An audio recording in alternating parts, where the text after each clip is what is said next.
In the beginning, there was darkness, and then, bang, giving birth to an endless expanding existence of time, space, and matter. Now see further than we've ever imagined, beyond the limits of our existence, in a place we call the universe. The universe is vast, wondrous, electrifying. But for space travelers looking for a thrill ride, it could be a one-way ticket. It's a place from which you can't return, or at least not in the form in which you went in. Go where no one has dared to venture. Take a virtual tour of the deadliest places in our galaxy and beyond.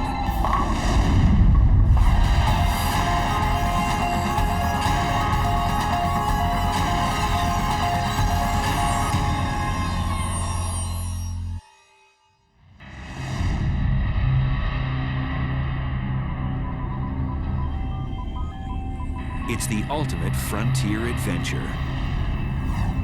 Space travel.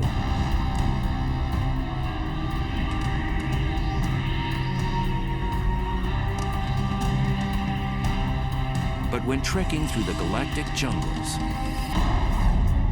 one must steer clear of the cosmic hot zones, places teeming with violence and intrigue.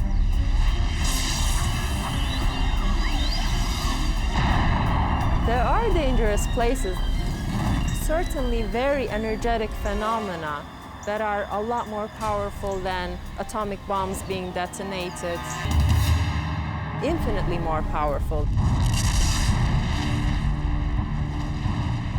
The universe does seem to be a very violent place. It seems to have been born in a violent explosion called the Big Bang, and there's all sorts of violent processes going on.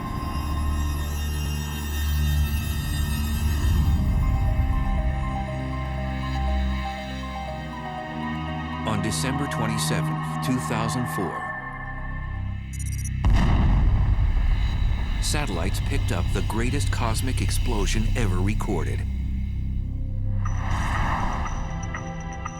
A blast 30,000 light years away, which had the power to briefly alter our planet's upper atmosphere.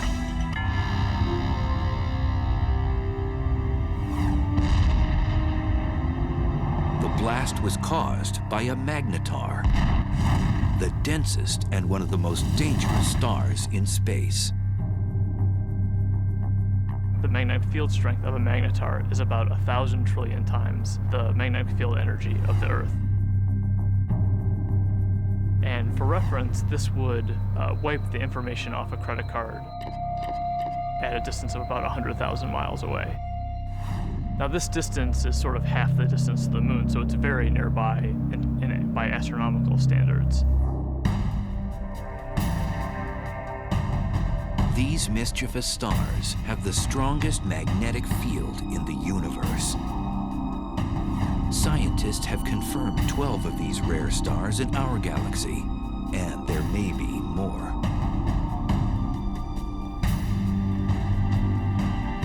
Caltech's Brian Cameron scans the Milky Way for these strange stars.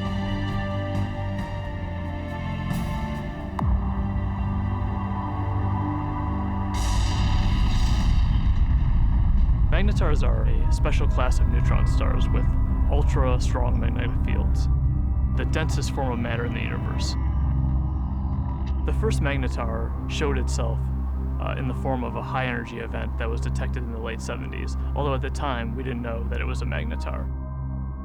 It wasn't until the early 90s that researchers suggested that these objects were dominated by magnetic fields, and that the magnetar theory was actually confirmed. Magnetars are born out of the death throes of massive stars.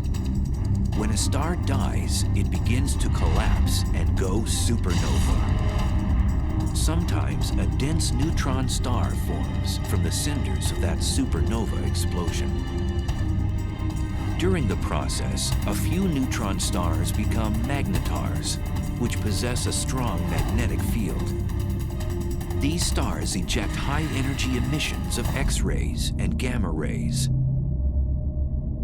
We think that normal neutron stars are born from regular stars that are something like 10 or 20 times the mass of the sun.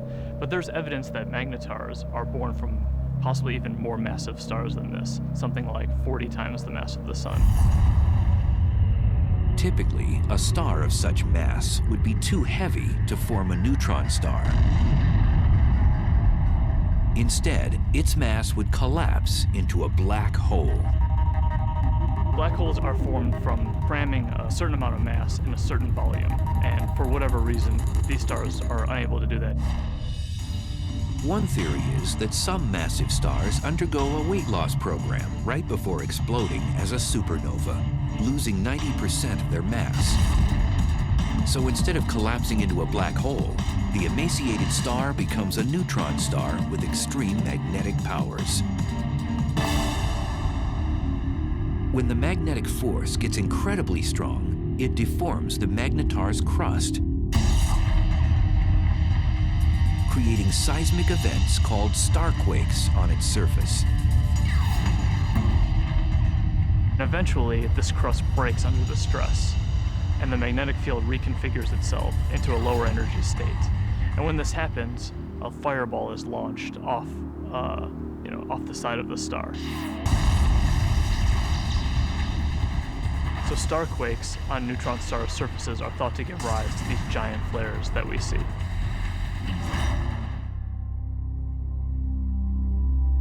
After a magnetar undergoes one of these flares, it outshines all of the stars in the galaxy for the few tenths of a second that it's taking place.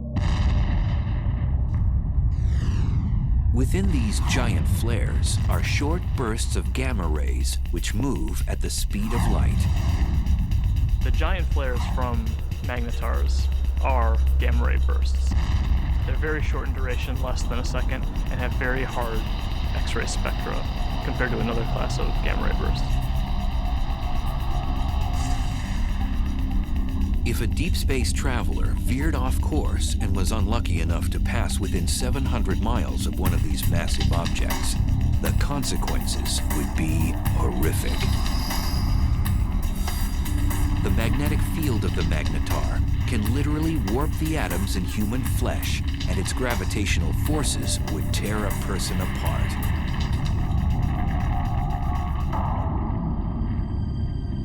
So then, how close would a magnetar have to be to wreak havoc in our solar system?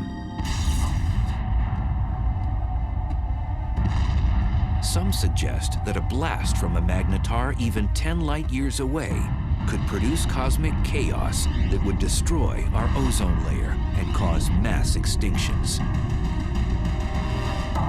The chances of that happening are so low that, they're completely implausible. It would be no different than a regular star passing through the solar system. And we know that the regular star has not passed through the solar system since the solar system formed.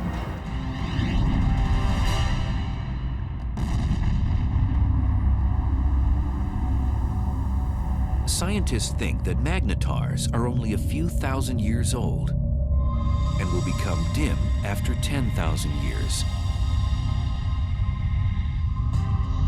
We're just now starting to understand the life cycle of magnetars. We think that they're very young, but how young is still uncertain.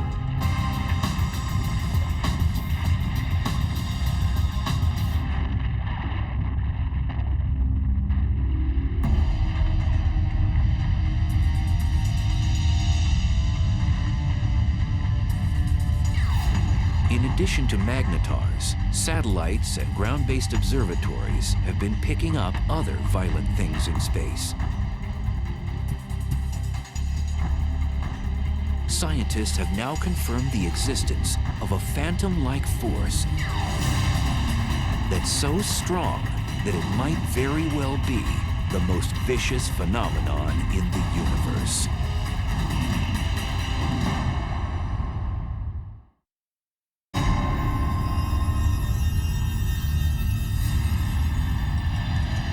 Stealthy filthy villains haunt each and every galaxy. One particular beast tears up anything in its path and gobbles it down like a cocktail hors d'oeuvre. It's one of the most bizarre and destructive phenomenon in the universe, a black hole. I think a black hole is the place which is more violent than anywhere else in our universe. It's like going over the edge and you can't get back. It's fatal attraction, I suppose.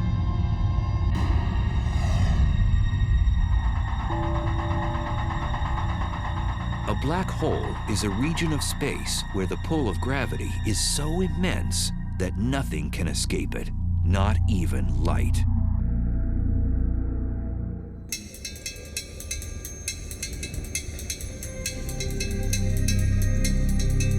Astrophysicist and triathlete Ferial Ozel is attempting to unlock the mysteries surrounding this elusive cosmic force.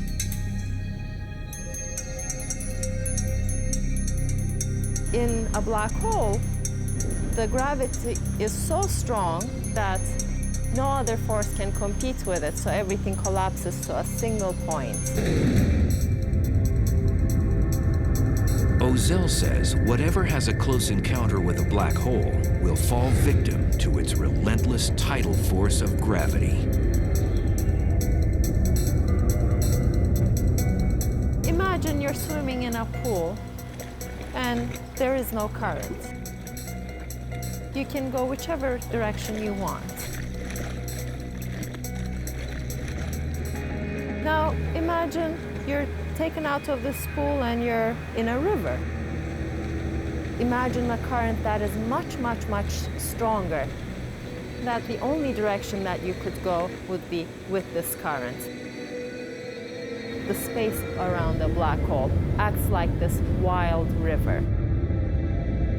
You could never fight this enormous drag that you feel.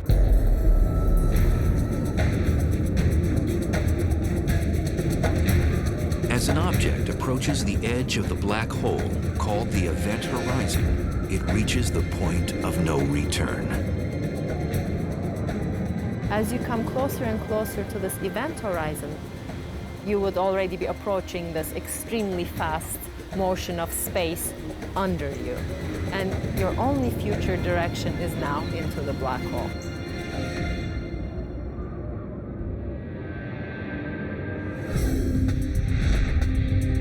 The idea of the black hole as a whole sometimes can be a little bit confusing. What it really is, in some sense, it's a place from which you can't return, or at least not in the form in which you went in.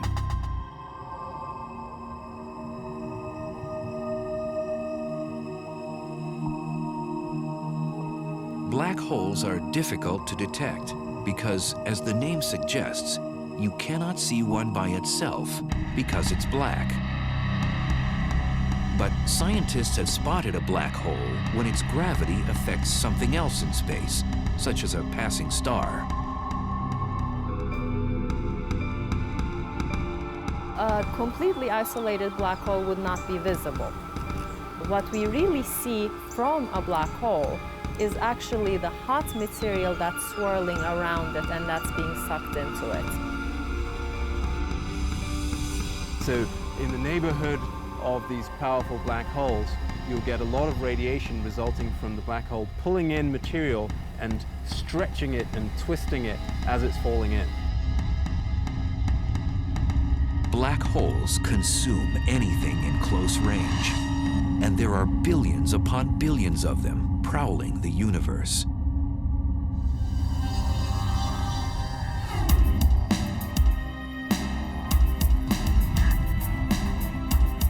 Astrophysicist Andrea Ghez is one of the world's leading black hole hunters.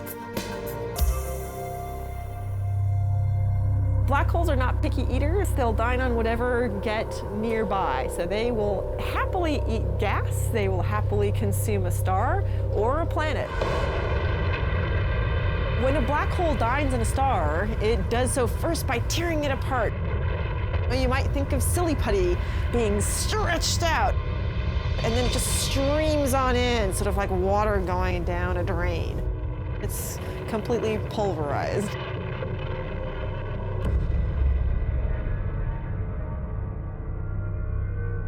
Black holes are produced, we believe, by the collapse of the core of a massive star, something like 25 or 30 times the mass of the sun or more. When it comes to the end of its lifetime, a massive star burns its core all the way past helium, carbon, nitrogen, oxygen, all the way to iron, which has no more nuclear fuel. And when that iron core builds up to a certain mass, there comes a point where it can no longer support itself, and the core will collapse all the way to a black hole, producing at the same time a supernova.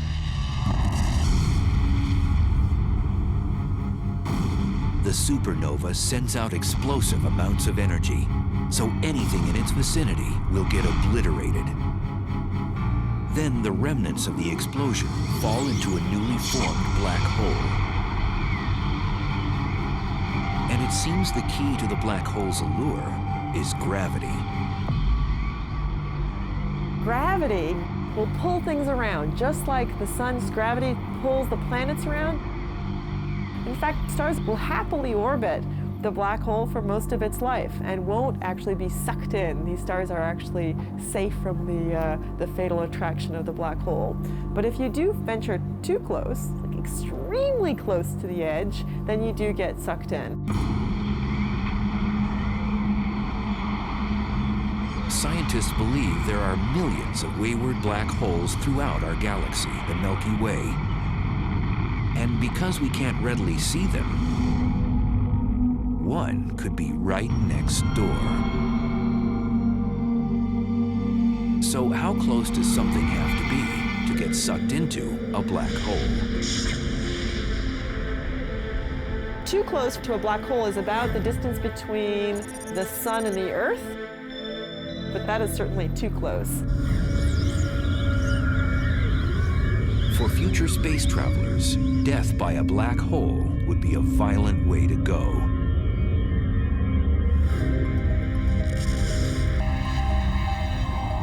The method by which a black hole could kill you depends on how big the black hole is. They come in two categories. Most of them are the stellar mass black holes, which are 5 to 30 times the mass of our sun. If the black hole is stellar-sized, then the tidal forces near the black hole are strong enough that it will tear you apart tidally, even well outside the event horizon. If you wanted to fall into a black hole, you certainly wouldn't want to fall into one of those. It will spaghettify you. But in addition to the stellar-sized black holes, there are others that are mammoth, millions to 1 billion times the mass of the sun. And now scientists believe that these monsters hold center court in every galaxy, including our own.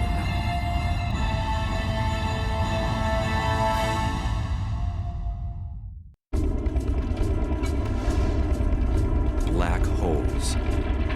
They're one of the most mysterious and potentially dangerous oddities in space. A black hole has a ravenous appetite. It sucks in everything in its path and spits out what it doesn't devour. And now scientists have discovered there are supermassive black holes, which are millions of times bigger than their stellar mass cousins.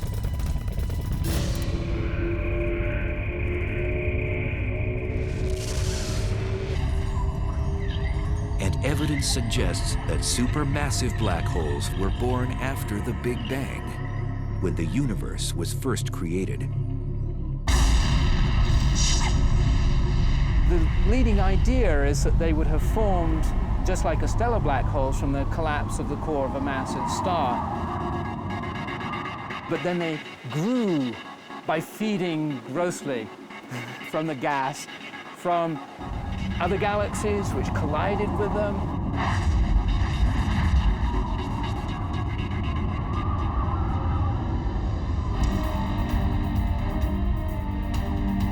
Scientists have discovered that these black ogres wield their power in the center of galaxies.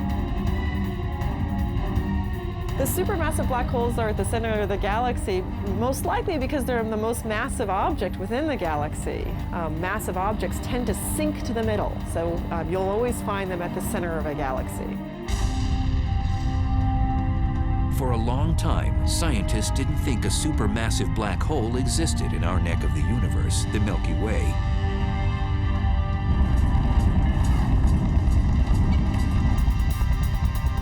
But in 1995, astrophysicist Andrea Ghez set out to prove one exists. We've done an experiment over the last 10 years to ask the question, is there a supermassive black hole at the center of our galaxy?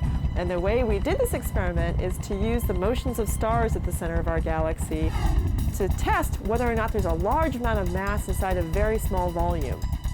And that's the proof of a black hole.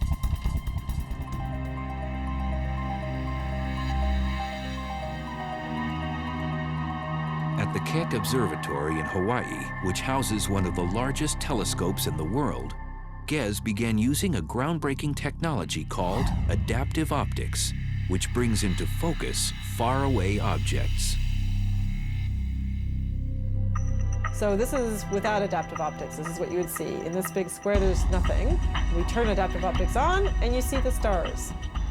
This region contains the stars that provide the keys to our experiment.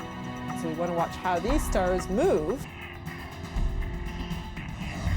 Ghez noticed that there was a large cluster of stars orbiting around an invisible object at the center of our galaxy.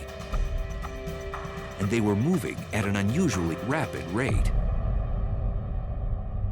So we can actually see these stars that are really close to the center, and we can watch them go around. Those stars go around the black hole just the way the planets orbit the sun.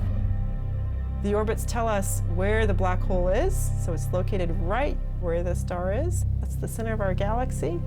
And the details of exactly how fast these stars are going around and how tight the orbits are tells us the mass of the black hole, which we think today is 4 million times the mass of our sun.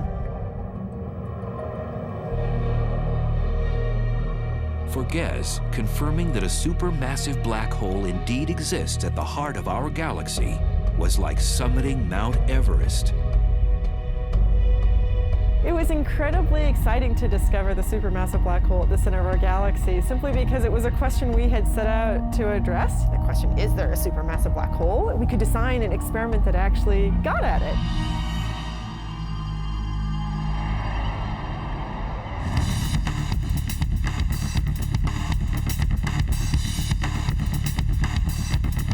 Astrophysicist Andrew Hamilton says death by a supermassive black hole would be much different than by its smaller stellar mass relative. If you want to go and be a tourist and have the ultimate experience of falling inside a black hole and finding out what's really there, go visit a supermassive black hole. Much better idea. Unlike a stellar black hole, which would rip you to shreds before entering its deadly vortex, a space explorer could actually experience free-falling inside a supermassive black hole. Inside a supermassive black hole, it turns out that even though the black hole is more massive, it's also much larger in size, and that means that the tidal forces are weak enough that you could pass through the event horizon and fall deep inside the black hole without being tidally torn apart. But deep down inside the black hole, the centrifugal force of the rotation of the black hole provides effectively a repulsion. If there's any matter at all inside it, then stuff that's falling in will tend to collide with stuff that's trying to get out. And the result of that collision of energies is an unimaginably chaotic maelstrom of super hot, dense plasma. And in that case, your fate is that it can roast you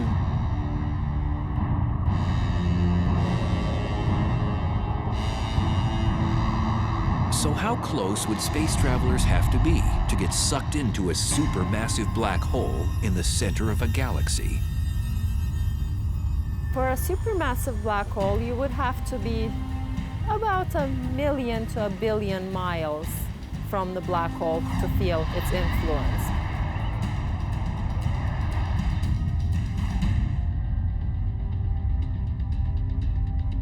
Over the years, the Chandra X-ray Observatory has caught our galaxy's supermassive black hole nibbling on cosmic matter, not binging like other supermassive black holes.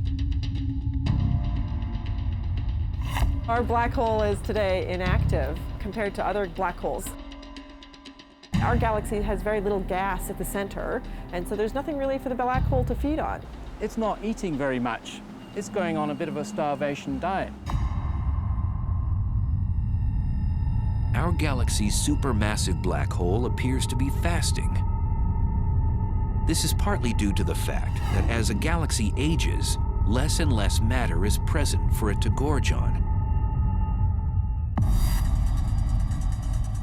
But in the future, it might be quite a bit more active if it ever gets a fresh supply of gas at its center to feed off of. One way to rejuvenate our supermassive black hole's appetite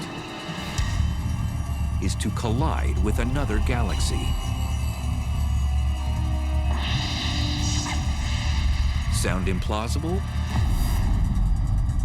2 million light-years away, our closest neighbor, the Andromeda Galaxy, is charging toward us at almost 75 miles per second, or 270,000 miles per hour.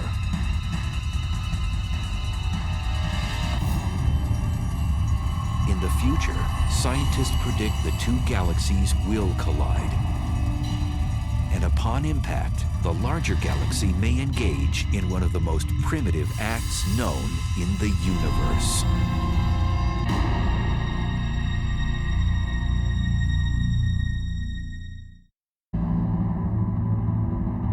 It's one of the most barbaric rituals in space. A larger galaxy eats a smaller one.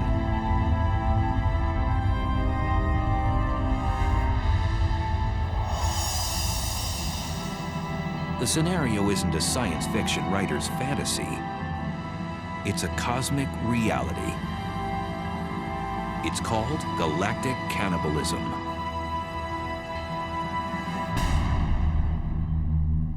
The ghastly event can occur on the celestial highway when two galaxies have a head-on collision.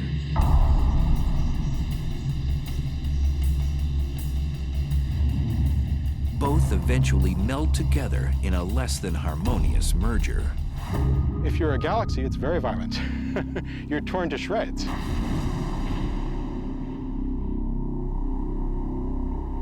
Joshua Barnes studies galaxy mergers.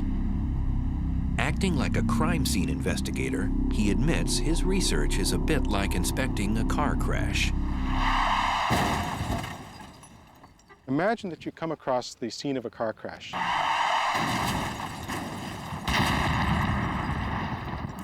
Two wrecked vehicles, but no witnesses, nobody to tell you what happened. All you have is the physical evidence. That's basically what we have to do when we study colliding galaxies. So there are no witnesses to a galactic collision. All that you have is the present state of the wreckage. So you have to conduct a sort of forensic investigation to try and figure out what happened on the basis of what you have today. If they collided head-on, you would know because the fronts were squashed up, but if they, say, sideswiped each other, which is actually more likely in galactic collisions, that would leave you a completely different pattern of wreckage, and you could interpret that. So what causes galaxy mergers? It's gravity. Everything in the universe is falling freely through space, and where you've got two large objects like galaxies, their mutual gravity pulls them together, so they fall into each other. So it's really just the force of gravity pulling things around. The galaxies that we're seeing colliding today, most of them have been bound and destined to collide for upwards of 10, 15 billion years and they're only now just making it to that first collision.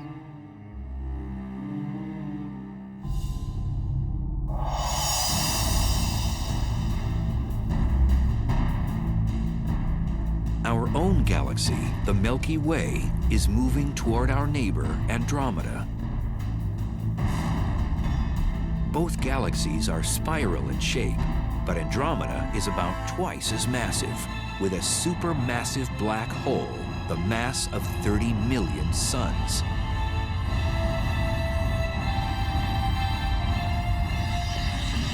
It'll look a lot like a dance. And you see the two galaxies come close together, so they kind of dance around each other, getting closer and closer and moving faster and faster before they finally come together. But at the point of impact, these galactic dancers will do more than pirouette. Each one has a spiral disk of stars, and then surrounding that, a halo of dark matter, invisible material that we can detect by its gravitational field. These two dark halos, which are much larger, will overlap as the galaxies pass by. Eventually, as the two galaxies spiral around each other closer and closer, you can no longer distinguish them as separate systems, and finally the nuclei merge.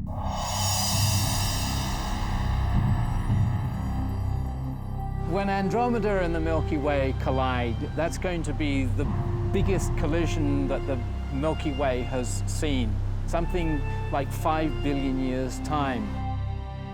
The good news is that we, the solar system, will have a grandstand view. What will happen is that two galaxies, their spiral disks, are going to get tidally torn apart into fantastical shapes.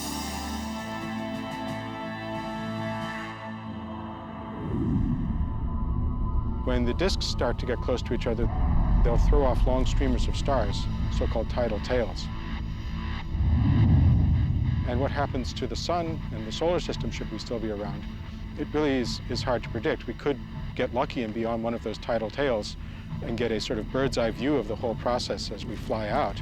Or we could get thrown into an orbit plunging towards the center of the merging galaxies. There's basically no way to say.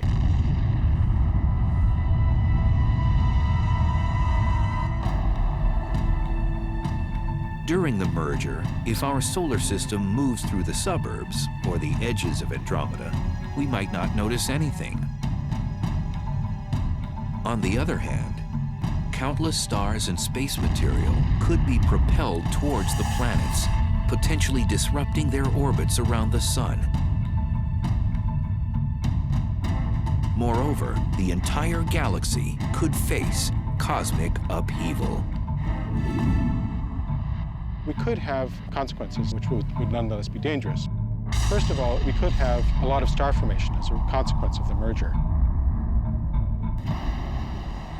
Currently, both the Milky Way and Andromeda Galaxy have plenty of interstellar gas, the raw material from which stars are born. Now that would mean a lot more evolved stars, supernova, going off in our vicinity. And that could create shock waves, blast waves, bursts of cosmic rays, which would have nasty consequences.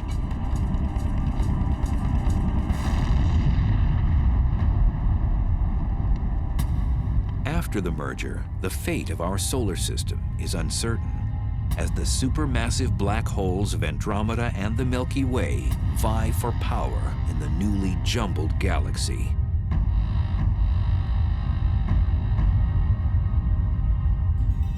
When they merge, they're going to form a new galaxy, and these two supermassive black holes will gradually spiral into the middle of the new galaxy. They will be a binary black hole for a short time. And these black holes will start to swallow gas as the collision stirs things up. Gas will fall into those black holes.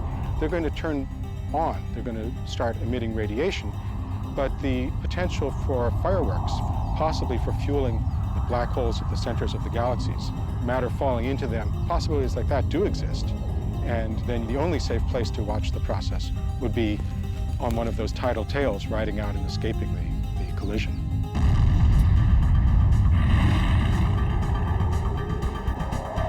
Some scientists think that Andromeda's larger supermassive black hole will eventually consume the Milky Ways.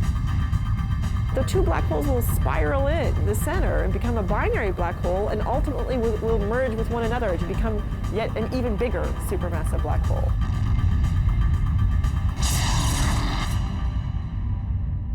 So a small galaxy colliding with a large galaxy is likely to be dominated by the larger galaxy. It'll essentially have most of its material absorbed by that galaxy and become subsumed into it.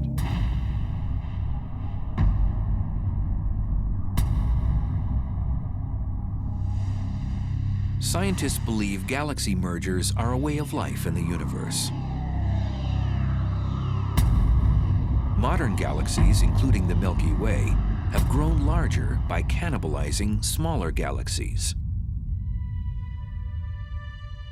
Every galaxy that we see has probably been through many collisions. The Milky Way has a central bulge of stars, which are probably the relic of a previous collision. Most scientists agree that the much-anticipated merger between the Milky Way and Andromeda won't happen for at least 3 billion years.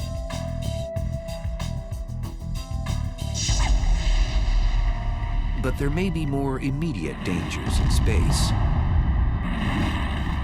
In cosmic neighborhoods millions of light years away, there are hyperactive galaxies that have become the big bullies on the block.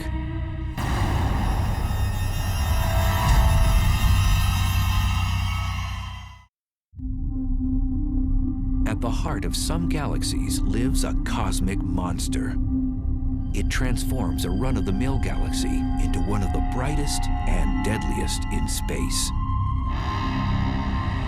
Quasars are peculiar objects, each powered by a supermassive black hole that continually swallows large amounts of matter, 10 to 20 stars every year. At the core of these objects lives a very large black hole. And the role of that black hole is to actually generate a huge amount of energy.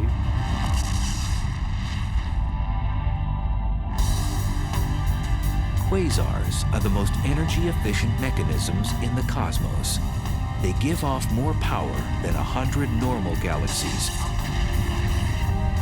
And they're 10 trillion times brighter than our sun.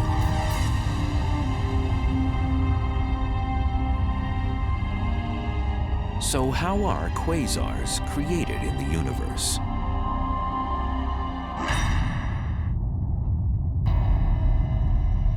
There's a fairly good connection between the last stages of a galactic merger and the so-called quasar phenomenon. If that really happens in the case of the Milky Way and Andromeda, we could have, for a period of some tens or possibly even 100 million years, a quasar active in the center of the merged galaxies. And a quasar puts out about 100 times as much energy as a typical galaxy. And if we were actually thrown into an orbit which took us towards the center of the galaxy, we could get very close to that quasar and really get scorched. The word quasar stands for quasi-stellar radio source, which means star-like emitters of radio waves.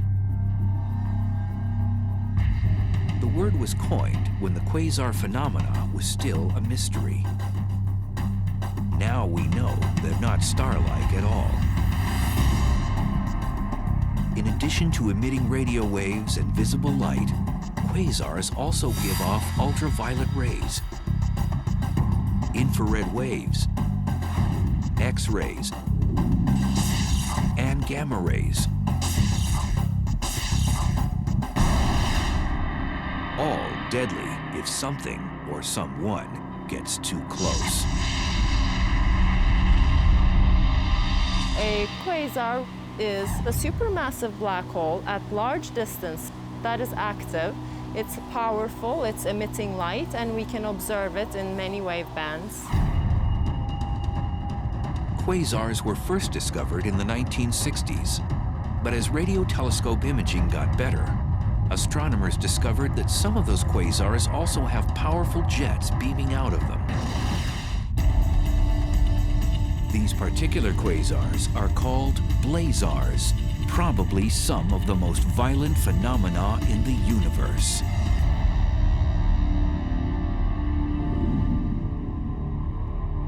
Blazars are powered by black holes, just like quasars, but they're somewhat different in that all of that energy is being focused, or a large amount of that energy is being focused into jets, which are streaming out. A blazar's aggressive plasma jets produce radiation in the form of radio waves all the way through the spectrum up to high-energy gamma rays.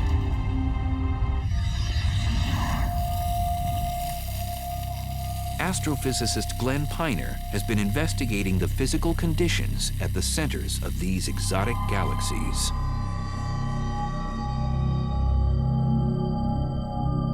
We can use this fountain to visualize the geometry of a blazar. If that circular base of the fountain represents the accretion disk, then the jet of water that's coming up represents the jet of plasma coming out from the blazar. And if the Earth is sitting up in the direction that that water is going, then we would see this object as a blazar. To an astronomer, it's like looking down a fire hose. It really gets you in the eye. You see this bright, blazing thing that we call a blazar. These blazar jets move exceptionally fast. The fastest observed move at 99.9% the speed of light. If you were to take a small object like this bowling ball and you wanted to accelerate it up to 99.9% of the speed of light, you would have to give this bowling ball all the energy produced in the world for an entire week to accelerate it to that speed.